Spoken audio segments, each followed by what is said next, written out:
হরে কৃষ্ণ, রাধে রাধে। পৌষ মাসের শুক্লপক্ষের একাদশী পুত্রদা একাদশী ব্রতকথা আজ আমি আপনাদের শ্রবণ করাতে চলেছি। তো প্রত্যেকেই আপনারা যারা একাদশী ব্রত করবেন বা না করবেন, প্রত্যেকেই কিন্তু এই পুত্রদা একাদশী ব্রতকথা শ্রবণ করুন এবং এই একাদশী ব্রত প্রত্যেকেরই করা উচিত।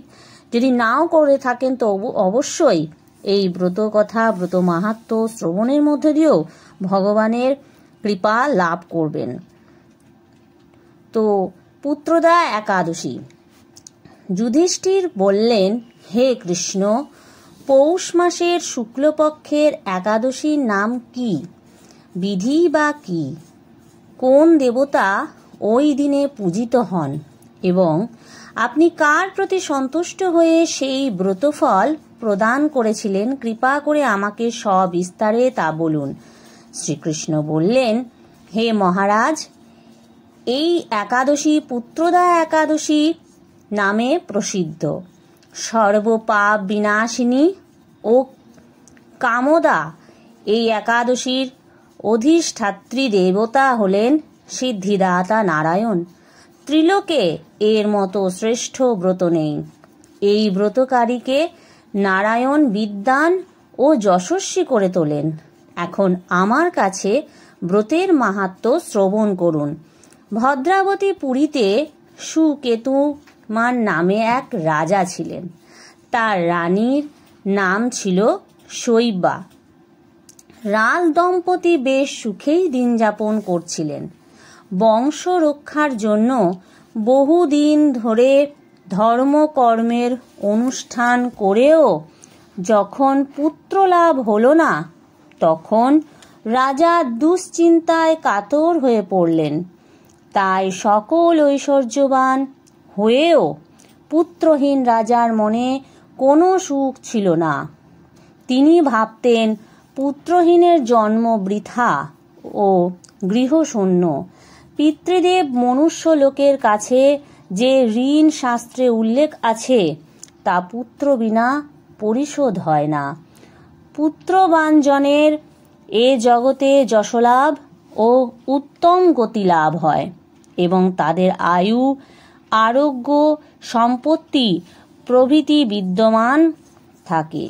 নানা দুশ্চিন্তাগ্রস্ত রাজা আত্মহত্যা করবেন বলে স্থির করলেন, কিন্তু পরে বিচার করে দেখলেন আত্মহত্যা মহাপাপ।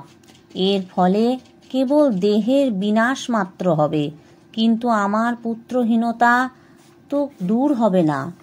তারপর একদিন রাজা নিবিড় বনে গমন করলেন।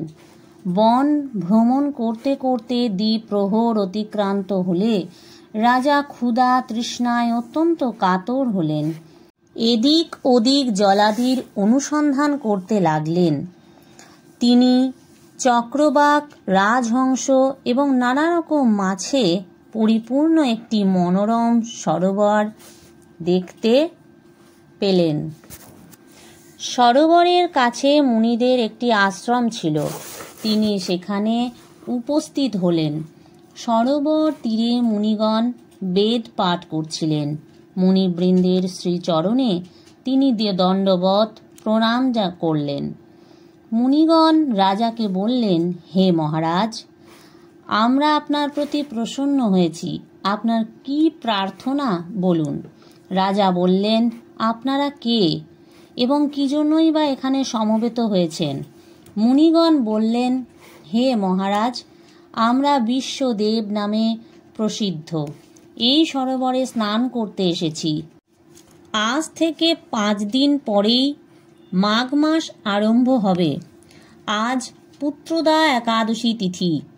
পুত্র দান করে বলেই এই একাদশীর নাম পুত্রদা, অর্থাৎ এই একাদশীতে পুত্রদান হয় বলেই এই একাদশীর নাম হয়েছে পুত্রদা। তাদের কথা শুনে রাজা বললেন, হে মুনিবৃন্দ, আমি অপুত্রক, তাই পুত্র কামনায় অধীর হয়ে পড়েছি। এখন আপনাদের দেখে আমার হৃদয়ে আশার সঞ্চার হয়েছে। এ দুর্ভাগা পুত্রহীনের প্রতি অনুগ্রহ করে একটি পুত্র প্রদান করুন। মুনিগণ বললেন, হে মহারাজ, আজ সেই পুত্রদা একাদশী তিথি। তাই এখনই আপনি এই ব্রত পালন করুন। ভগবান শ্রী কেশবের অনুগ্রহে অবশ্যই আপনার পুত্র লাভ হবে। মুনিদের কথা শোনার পর যথা বিধানে রাজা কেবল ফল মূলাদি আহার করে সেই ব্রত অনুষ্ঠান করলেন। দ্বাদশী দিনে উপযুক্ত সময়ে শস্যাদি সহযোগে পালন করলেন। মুনিদের প্রণাম নিবেদন করে নিজ গৃহে ফিরে এলেন। ব্রত প্রভাবে রাজার যথা সময়ে একটি তেজস্বী পুত্র লাভ হল। হে মহারাজ, এ ব্রত সকলেরই পালন করা কর্তব্য। মানব কল্যাণ কামনায় আপনার কাছে আমি এই ব্রত কথা বর্ণনা করলাম। নিষ্ঠা সহকারে যারা এই পুত্রদা একাদশী ব্রত পালন করবে তারা পুত নামক নরক থেকে পরিত্রাণ লাভ করবে। আর এই ব্রত কথা শ্রবণ কীর্তনে অগ্নিষ্টম যজ্ঞের ফল পাওয়া যায়। ব্রহ্মাণ্ড পুরাণে এই মাহাত্ম্য বর্ণনা করা হয়েছে। তাহলে বুঝতেই পারলেন যে পুত্রদা একাদশী ব্রতের কত কিছু ফলাফল রয়েছে। পুত্র সন্তান লাভ হয় এবং সন্তানহীনা মানুষেরাও সন্তান লাভ করে থাকে। অগ্নিষ্টম যজ্ঞের ফল লাভ হয়ে থাকে এবং পুত নামক নরক থেকেও মুক্তি লাভ পেয়ে থাকে।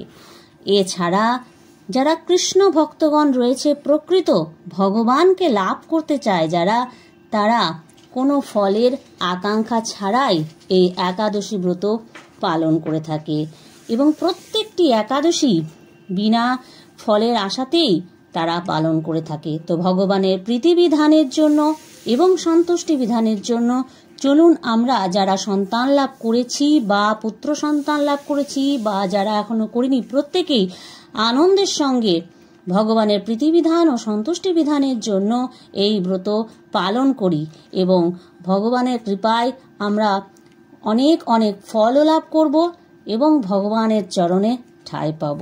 হরে কৃষ্ণ, রাধে রাধে।